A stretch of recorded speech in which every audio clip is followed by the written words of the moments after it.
She was just a child, trusting, whole of life, and filled with dreams about the future. A young girl with bright eyes and an open heart, believing in the goodness of those around her. She had a childhood like so many others, laughing with friends and imagining the endless possibilities ahead. But trust is a fragile thing. It can be twisted, manipulated, and used as a weapon in the wrong hands. And for Nazia Harris, that trust led her into a nightmare she never saw coming. Her story should have been different. She should have had years ahead of her, celebrating birthdays, chasing her dreams, and building a future. But instead, her life was stolen, not just in a single moment but piece by piece, as the people who should have protected her looked away. The warning signs were there. The cries for help, whether spoken or silent, were ignored. Who failed her?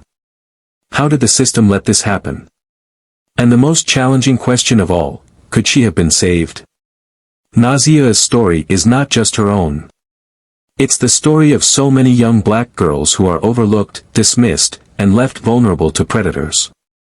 It's about the dangers in plain sight, the manipulation that hides behind false kindness, and a society that too often ignores the suffering of its most vulnerable. Her name should not be a tragic headline. It should be a reminder, a call to action, because Nazia Harris should still be here. Nazia Harris was just 13 years old, young girl who should have had her whole life ahead of her. She was a daughter, a friend, a student, and a child with dreams that were never meant to be cut short. Born and raised in Detroit, Michigan, Nazia was described as bright, full of life, and with an infectious smile.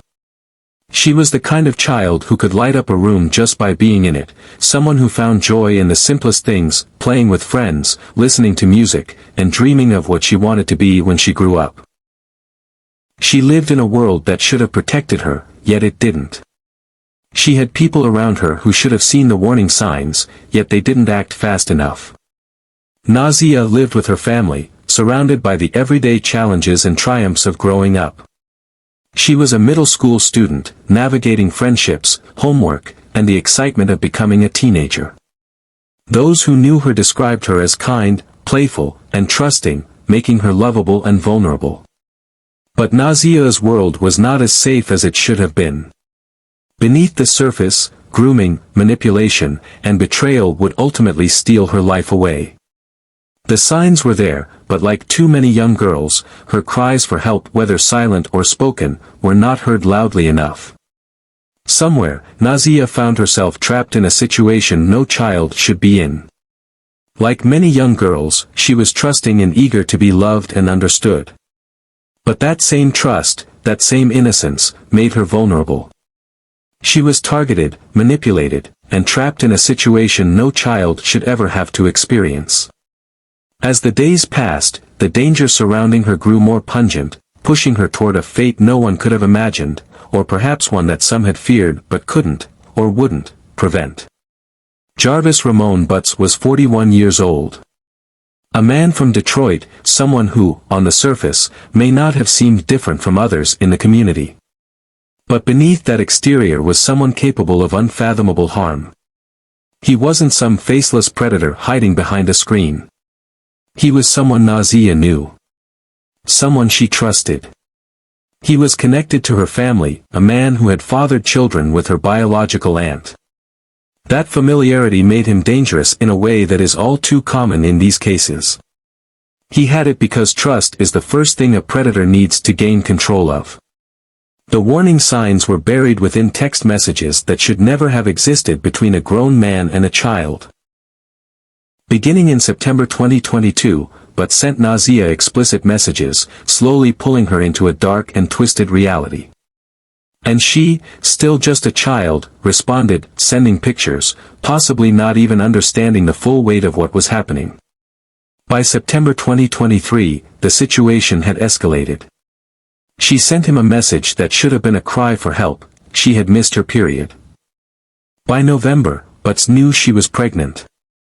And then, the search history began: abortion pills, how to terminate a pregnancy, and something that sent chills down the spines of those who later uncovered it: red antifreeze. Did he panic? Did he start to feel the walls closing in?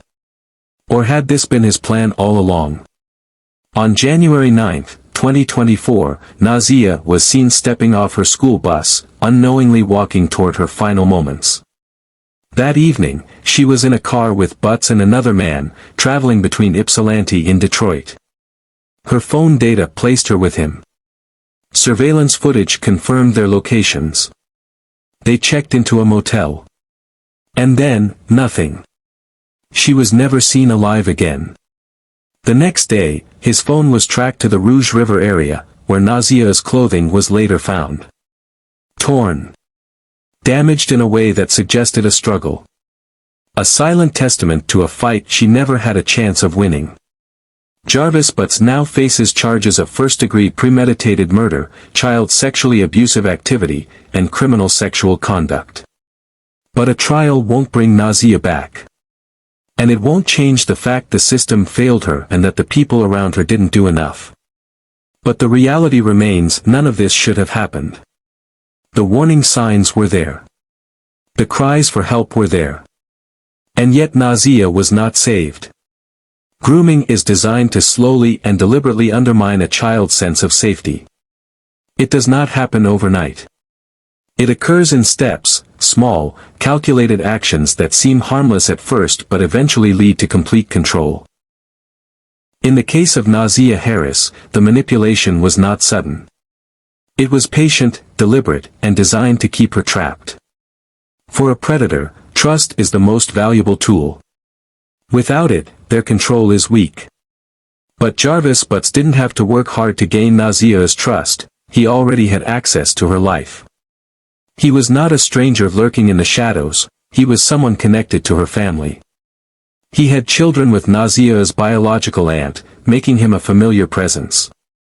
Because of this, Nazia likely saw him as someone she was supposed to trust, an adult who should have been looking out for her well-being.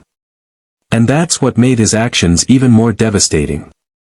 He didn't just prey on her innocence, he used the familiarity of family to get closer to her without suspicion. It started with messages, simple at first, maybe even friendly, a check-in here, a casual question there. He made himself seem like someone she could talk to, someone who cared.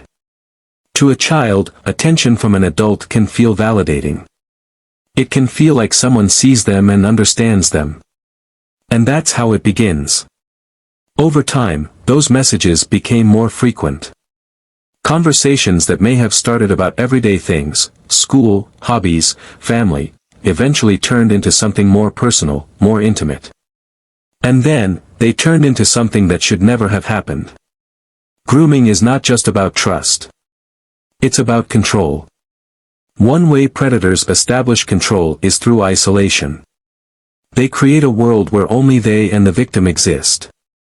They make the victim feel like they are in a relationship that no one else can understand. Nazia was only 13. At that age, friendships, family, and social circles are everything. But Butts made sure to pull her away from those safe spaces. Not physically, at least, not at first. But emotionally. It likely started with subtle tactics. He may have told her she was unique to him and that their relationship was different. Maybe he warned her that others wouldn't understand, that they would judge her, and that no one could know. And for a child, those words are powerful. They create secrecy. They develop a sense of loyalty. They create a feeling of being chosen. This manipulation makes it harder for a victim to reach out for help. In their mind, no one else will understand, no one else who will listen, no one else they can trust. Children crave validation. They want to feel loved, seen, and valued. Groomers know this. They don't just prey on a child's innocence, they prey on their emotions. For Nazia, Butts positioned himself as someone who was there for her. Maybe he made her feel mature. Perhaps he told her things she had never heard before. Maybe he made her believe that what was happening between them was real. Something special. This is what predators do. They make their victims feel like they have agency when, in reality, they are being controlled. And when that emotional dependency is built, it is difficult to break free. By the time Butts's messages became explicit, Nazia may have already felt like she couldn't say no. Maybe she felt guilty. Maybe she felt like this was what love looked like. Or perhaps she was just scared. By September 2023, she sent him a message that should have changed everything. She had missed her period. A 13-year-old child, alone with that fear. And instead of helping her, instead of protecting her, Butts searched online for abortion pills, for ways to make the problem disappear. She was not safe. And the worst part? She may not have even realized how much danger she was in. Grooming is a slow progression, a methodical breakdown of a child's resistance. It starts with friendly conversations, subtle compliments, inappropriate jokes, and explicit messages. Each step normalizes the next, making it harder to say no. And once the predator knows they have control, they escalate. By January 9, 2024, Butts had complete control over Nazia.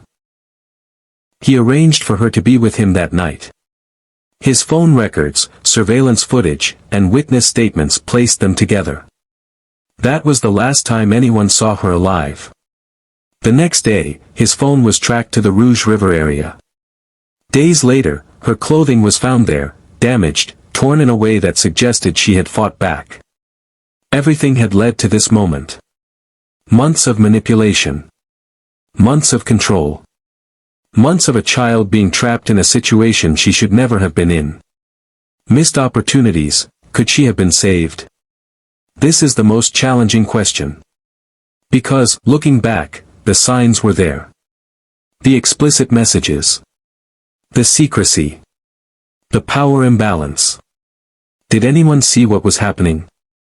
Did anyone question why a grown man was communicating with a 13-year-old? Did anyone notice a shift in Nazia's behavior? In many grooming cases, victims show subtle changes: withdrawal from family, secrecy, a sudden attachment to an adult who shouldn't be that involved in their life. These warning signs often go unnoticed until it's too late. Did Nazia try to reach out? Did she feel like she had no one to turn to? These are the questions that haunt stories like hers, because every child who falls into the trap of grooming has moments when intervention could have happened, moments when someone could have noticed.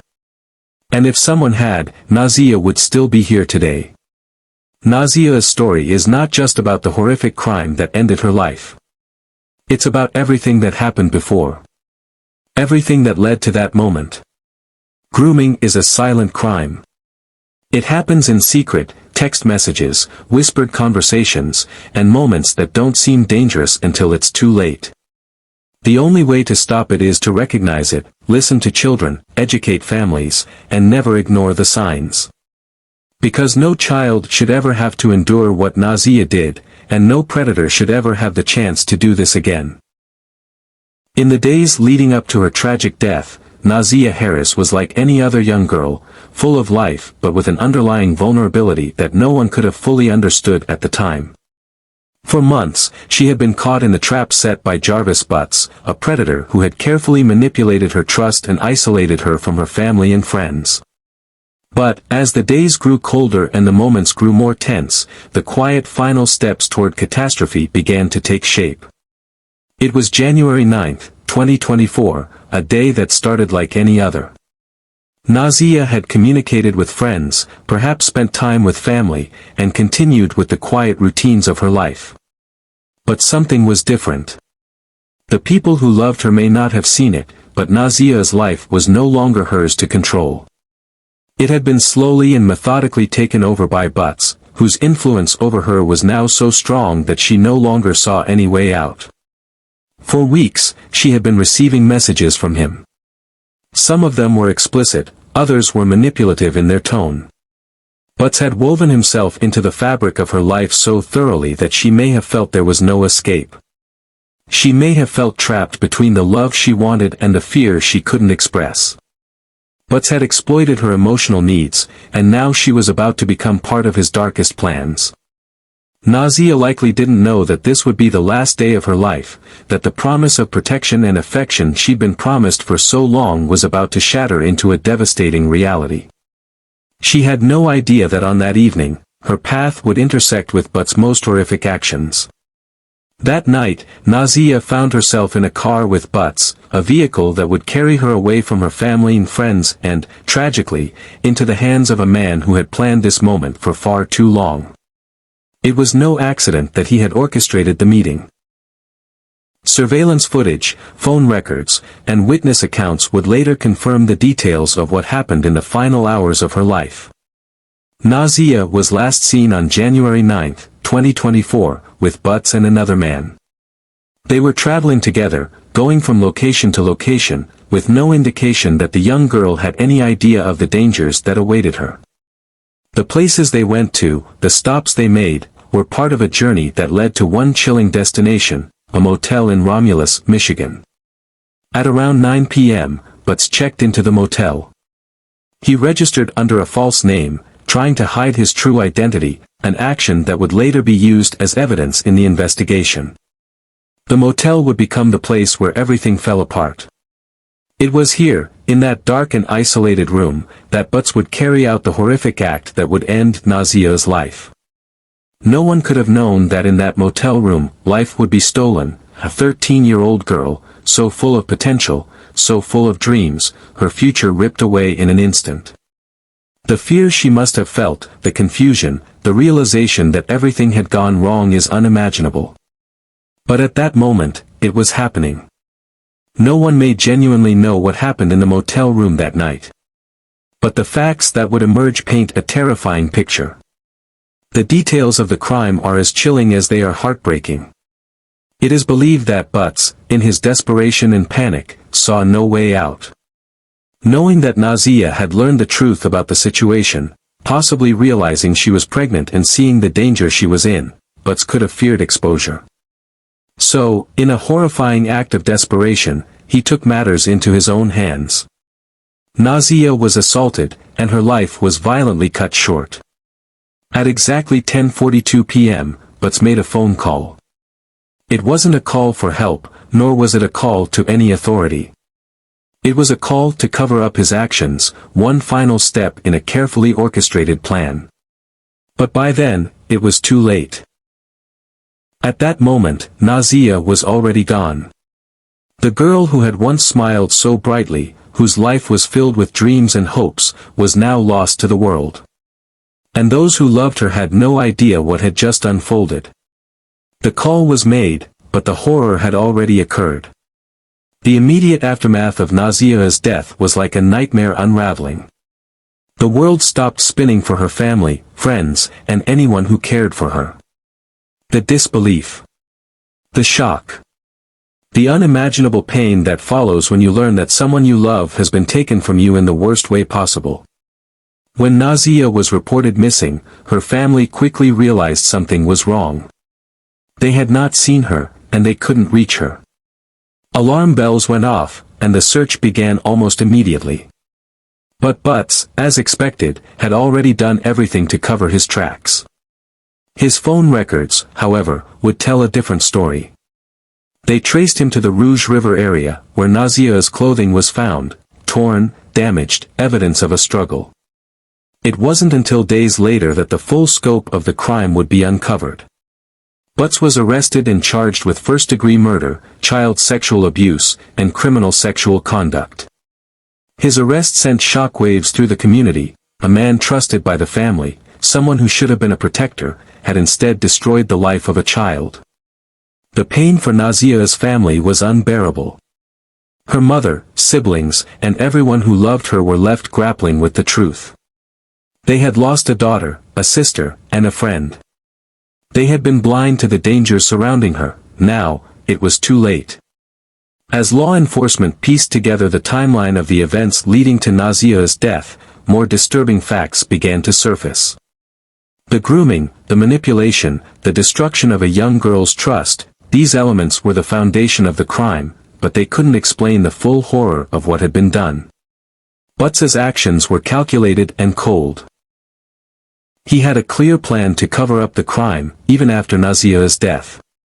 His initial phone call, the use of a false name at the motel, and his refusal to admit to any wrongdoing showed a level of deception that stunned investigators. But the truth came out in the end. The evidence, the surveillance footage, the phone records, it all pointed back to Butts. And though the horror of Nazia's death could never be undone, her story would go on to serve as a warning. A reminder that sometimes the most significant dangers come from the people we trust the most. The moment Nazia Harris's body was discovered, everything shifted. What had begun as a missing persons case soon evolved into something much darker. The frantic calls for help from her family turned into calls for answers, and with every passing hour, the hope of finding her alive faded. Yet, even in those early hours, investigators had a responsibility to bring justice to Nazia, to uncover what had happened to her and why. The first break in the case came when the Rouge River found Nazia's clothing. It wasn't just a hint, it was a signal. Forensic teams swarmed the area. DNA samples were taken, and the trail that followed would eventually lead investigators straight to Butts. Investigators combed through phone records, tracing calls, texts, and locations, building a map of Nazia's last moments. Surveillance footage from the motel where Butts had checked and offered a haunting glimpse into the final hours of the young girl's life. But the most chilling evidence came from phone records that placed Butts and Nazia together. By piecing together these clues, investigators could build a timeline that was as tragic as it was clear. Witnesses came forward, some of whom had seen Butts and Nazia in the days leading up to her death. People from both Nazia's and Butts's life would play a crucial role in the investigation. Each statement and lead was another step closer to understanding what had happened, and why. From the very start, there were conflicting theories about what had occurred. Was this a premeditated act, carefully planned over months of grooming and manipulation?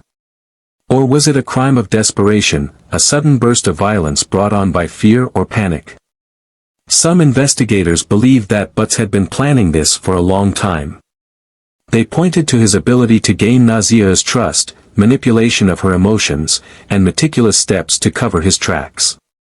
The phone calls, the false name at the motel, and how he tried to destroy evidence suggested a level of forethought. He had created a narrative where he would be the last person to be suspected. Others wondered if this was, in fact, a crime of desperation. Nazia had recently confided in Butts about her pregnancy, something that could have terrified him. If he thought she would tell someone, if he feared the consequences of what had been happening, perhaps he saw this as the only way to silence her. And then some wondered if there were accomplices. Could someone else have been involved in this tragedy? Could Butts have had help in carrying out the crime? These questions lingered, and investigators pursued them relentlessly. They looked for signs of other people involved, tracking down anyone who might have been in contact with Butts on the night of the murder. But every lead pointed back to him. As the investigation deepened, shocking discoveries began to surface, secret communications that shed light on the full scope of the manipulation and control Butts had over Nazia.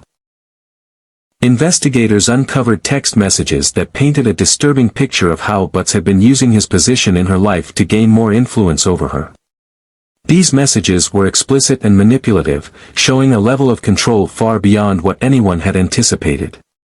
Even more chilling were the details that emerged from Nazia's phone records.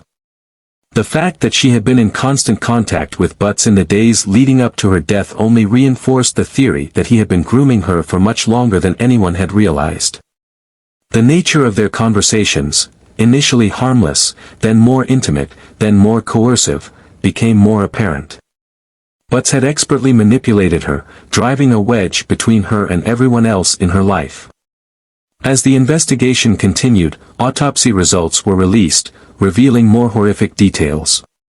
The cause of death was blunt force trauma, the signs of a violent struggle apparent on her body. The condition of her body told the story of her last moments, of someone who had fought back, someone who had been desperate to escape. The signs of assault were undeniable. But while the evidence against Butts was mounting, the investigation was not without its challenges. There were roadblocks, significant ones, that threatened to delay or even derail the search for justice. The slow initial response was one of the most frustrating aspects of the investigation. Some have questioned whether the case was mishandled from the start. Was there an urgency when Nazia was first reported missing? Did authorities act quickly enough to search for her? In hindsight, some have suggested that a faster response could have led to more immediate clues, perhaps preventing her death altogether. There were also concerns about resources. In cases involving vulnerable children, especially in smaller communities, there is often a lack of manpower and resources to handle the complexity of such investigations properly. Was the case taken as seriously as it should have been from the outset? Were there enough investigators working around the clock to follow every lead? Some have speculated that corruption affected the case's slow progress.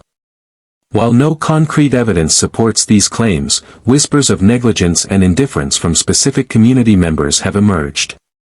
Were there people who failed to act because of personal connections to Butts? Or was the case lost among other, more high-profile investigations? The lack of transparency and the slow release of key information also raised suspicions.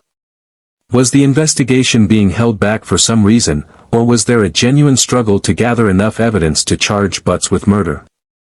As the investigation progressed, many wondered how the case had been handled. Could things have been done differently? Could Nazia have been saved if authorities had acted more swiftly? Could there have been an earlier intervention? These questions would continue to haunt those who followed the case, particularly her family and those who loved her. But one thing became clear: the investigation eventually revealed the truth despite the obstacles. It revealed the horrific details of Nazia's last days and exposed the man who had taken everything from her. Justice was not just about uncovering what had happened, it was about ensuring that those who allowed this to happen and those who failed to act were also held accountable. As the case progressed, and Butts was arrested and charged, the hope for justice grew. But for Nazia's family, the search for justice would never undo the pain of their loss. The roadblocks, delays, and unanswered questions were all part of the long, painful journey toward justice. And in the end, justice would come, but it would never be enough to undo the harm that had been done. The most challenging question to answer in any crime is often the simplest: why? Why did this happen? What drove a person to commit such a violent and horrific act? As investigators delved deeper into Nazia Harris's case, the answer to that question became more complex with each discovery. What could have possibly driven someone to take the life of a young girl with so much potential, with so many dreams left to be fulfilled? The answer to this haunting question may never be obvious, but what we do know is chilling. For some, it's about power, pure and simple. The desire to control another person, to dominate them in ways that make them feel invincible, is a powerful motivator. And for Butts, control seemed to be at the heart of this crime. From the beginning, it was clear that he had exerted emotional manipulation over Nazia. But why? What did he stand to gain by taking her life? Some experts believe it may have been a matter of preserving his power over her. Butts had groomed Nazia over time, using her vulnerabilities to manipulate her. His control had deepened with each passing day, and as she grew closer to breaking free from his influence, perhaps by exposing the nature of their relationship, he may have seen only one way to maintain that power: by eliminating her. It's not uncommon for perpetrators who have controlled someone for a long time to view their victim as a possession. In his twisted logic, it might have been the only way to keep her from escaping the trap he had set. But there may have been another, darker layer to this. Could there have been something else Butts was trying to cover up?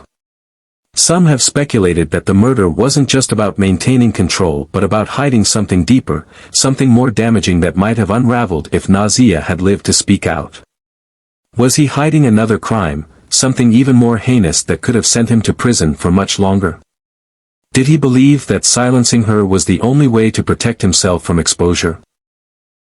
Psychologists and criminologists who studied Butts's behavior have pointed to several red flags that suggest this wasn't a random act of violence. According to experts, Butz's ability to manipulate Nazia speaks to a person who may have had a history of using power and control in his relationships. This type of personality is often described as predatory, someone who targets vulnerable individuals, gains their trust and then exploits them for their own needs. In Butz's case, experts suggest he might have been trying to maintain a sense of control over his own life, or perhaps he sought to find power in someone weaker than him.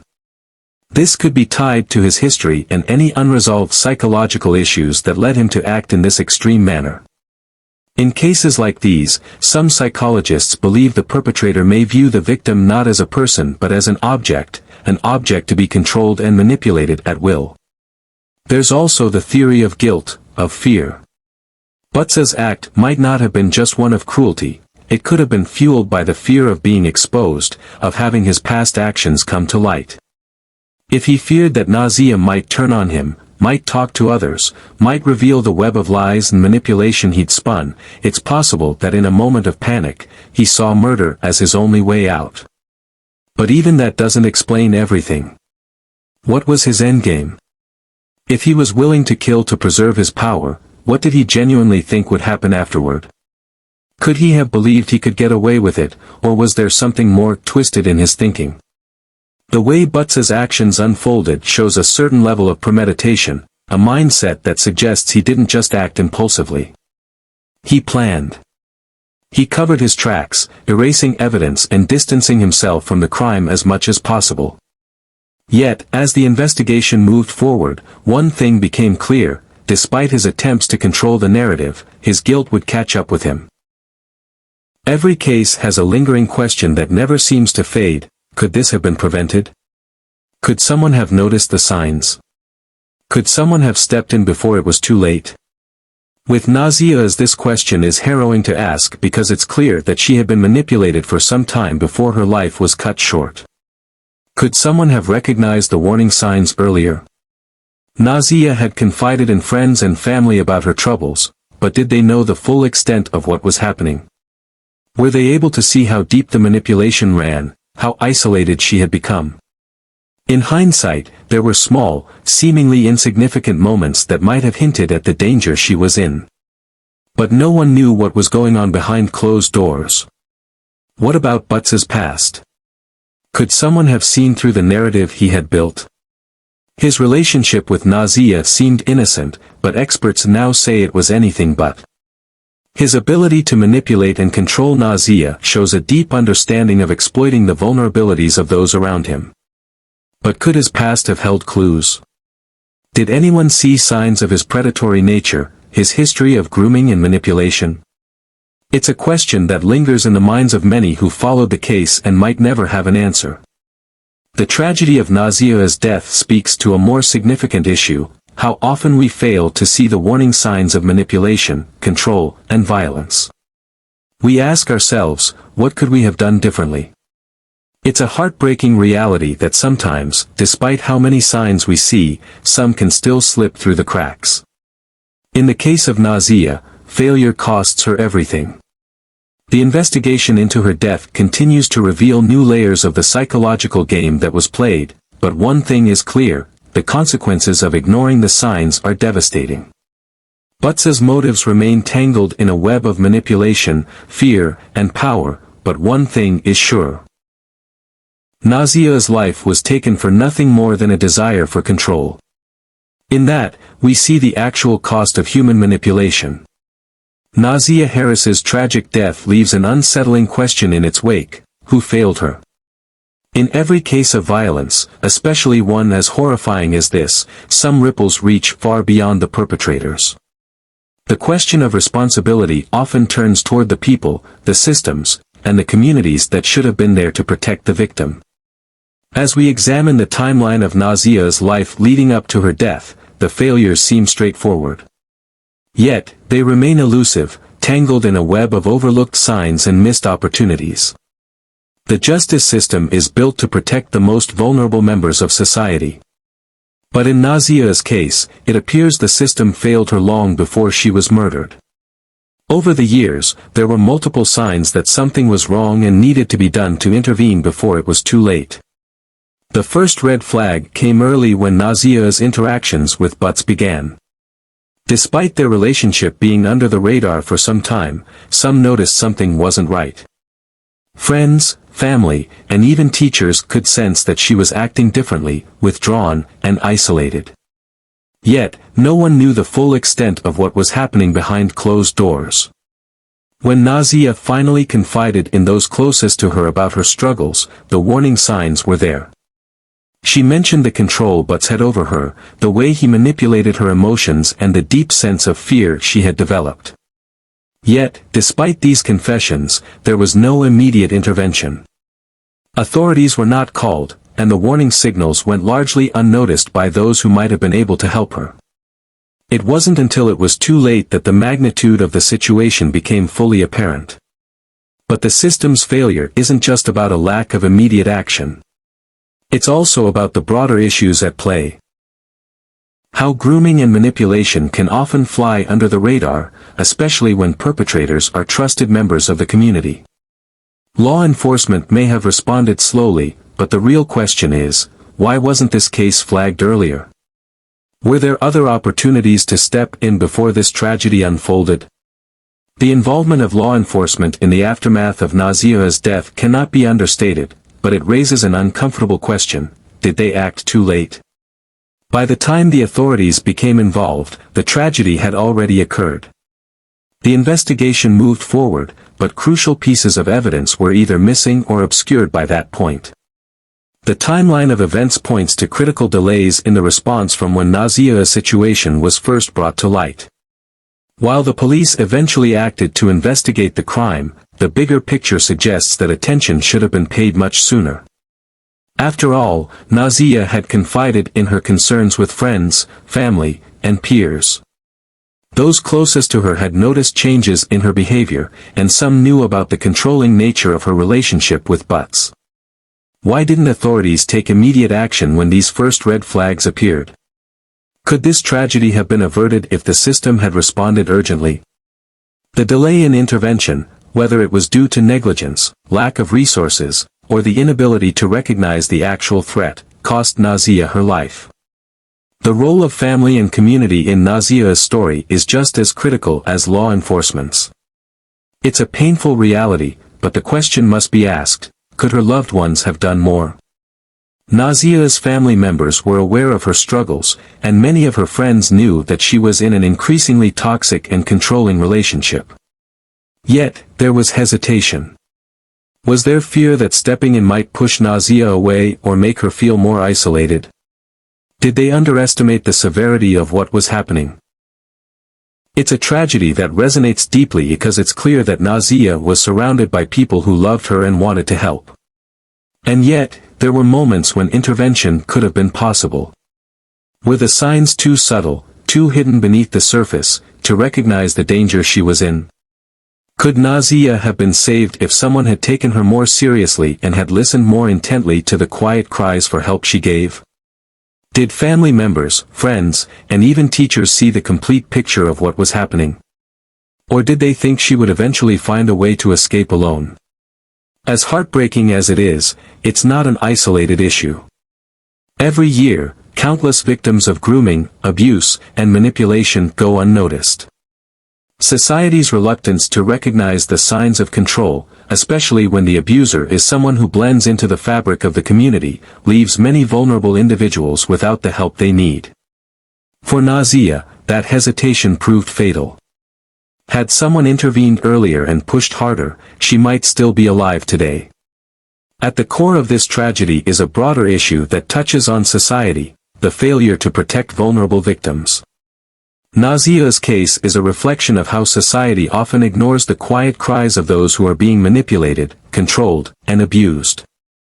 Whether it's a failure of law enforcement, family, or community, there's a pervasive problem with how vulnerable individuals, especially young girls, are overlooked until it's too late. Butts had been able to weave a web of lies and manipulation that kept everyone around him in the dark for far too long. The community, blinded by his pretense, failed to recognize the warning signs.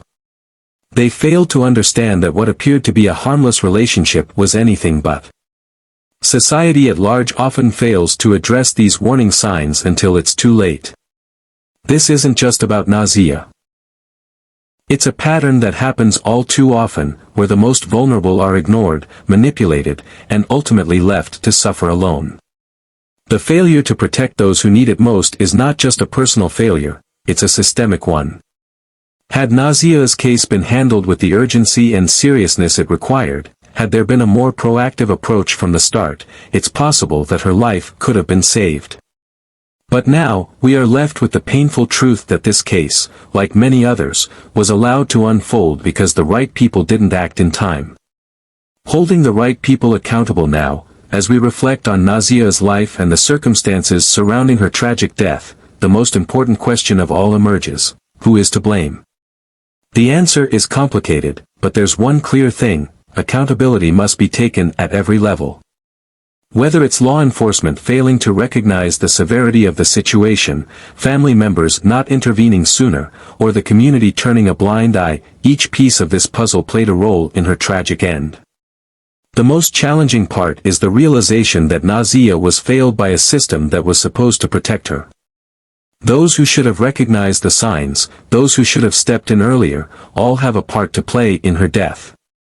The hope is that this case will bring attention to a much larger issue, that we, as a society, can no longer ignore the vulnerable or turn a blind eye when something is wrong. We cannot afford to miss the warning signs anymore. Nausea's life was worth more than the neglect that led to her death. Now, it's up to us to ensure that her story sparks change so that no more lives are lost in silence. As the details of Nausea Harris's tragic story unfold, the questions don't stop. Despite the intense media coverage, significant aspects of her case remain uncertain. Some facts have been overlooked, others buried under layers of speculation, and yet a few unanswered questions persist. Questions that continue to haunt her family, her community, and anyone following this case. The truth, it seems, may be more elusive than we first thought. One of the most haunting aspects of Nausea's case is the overlooked details that might have changed the course of events. In the wake of her death, some people have pointed out clues that, if acted upon earlier, could have prevented the tragedy. For example, there were reports from friends and classmates that Nausea had been withdrawn in the weeks leading up to her death.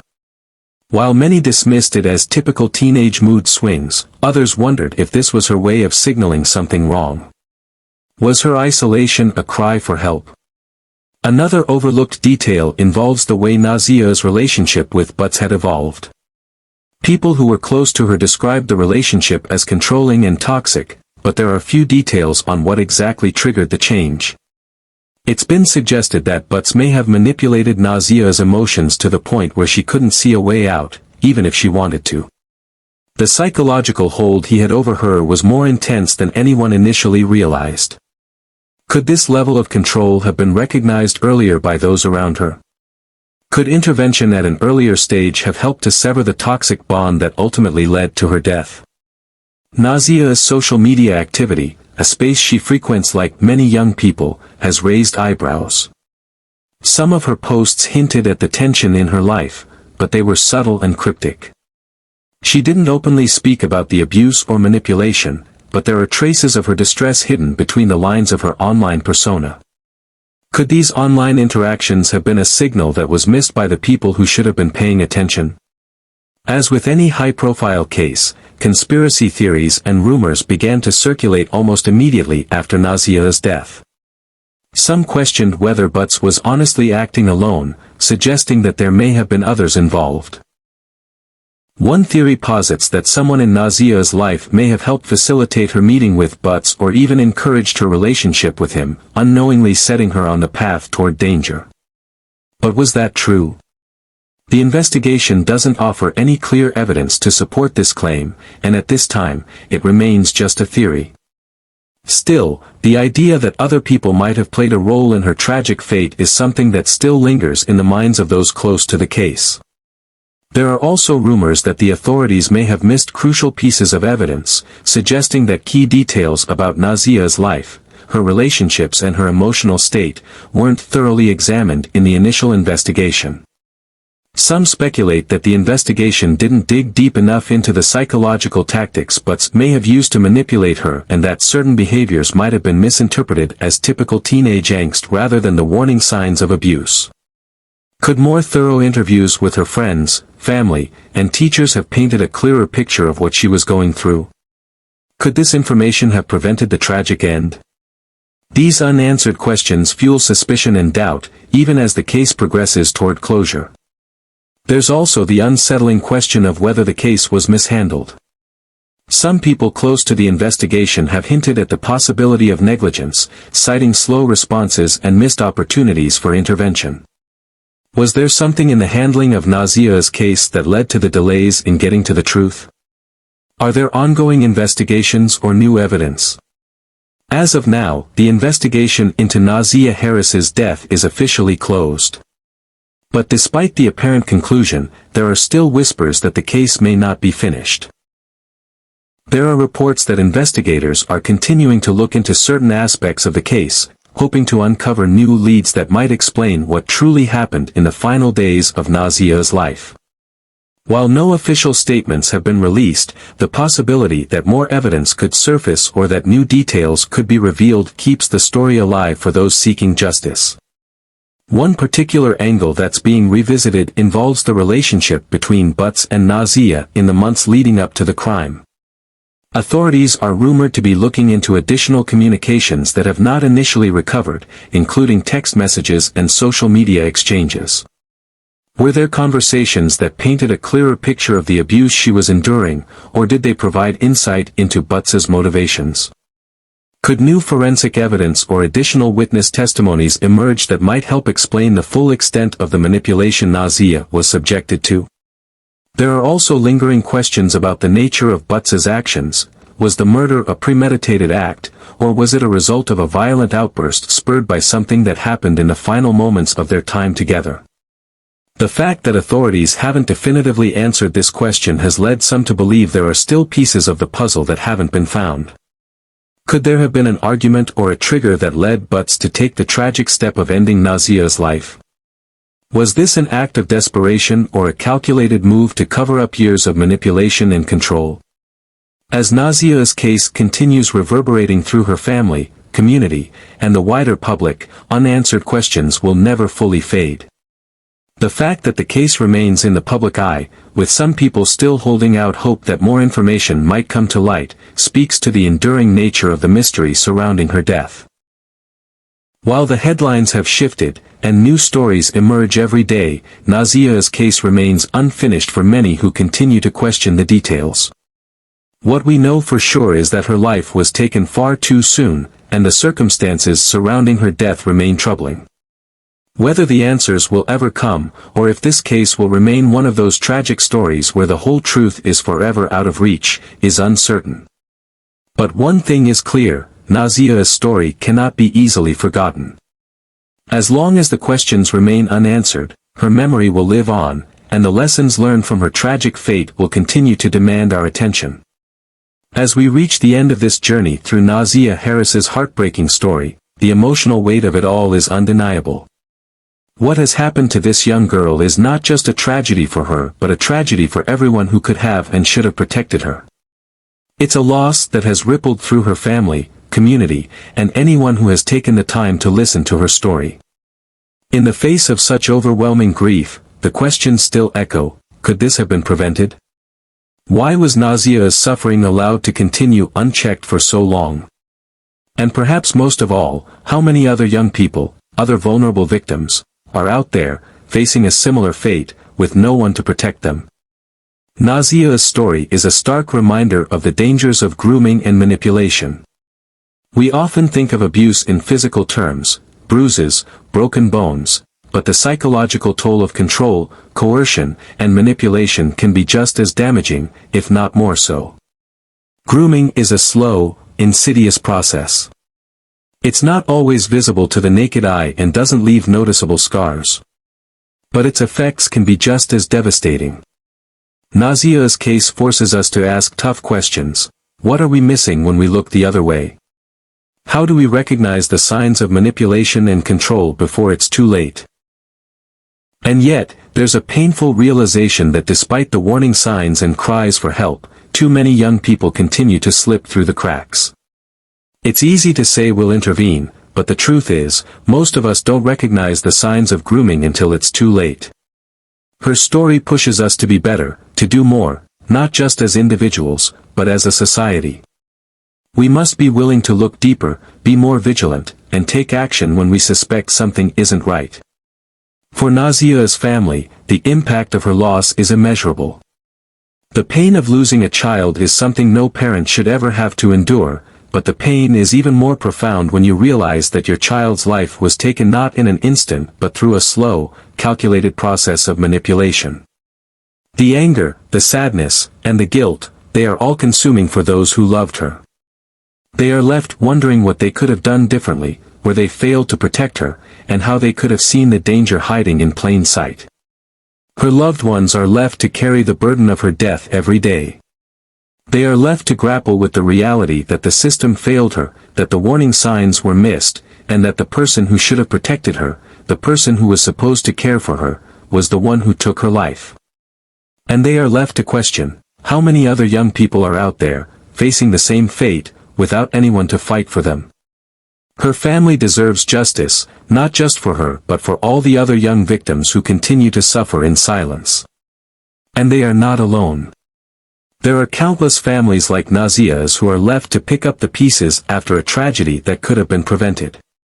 For them, the pain doesn't stop with the loss, it continues as they try to make sense of a world that allowed their child to slip through the cracks.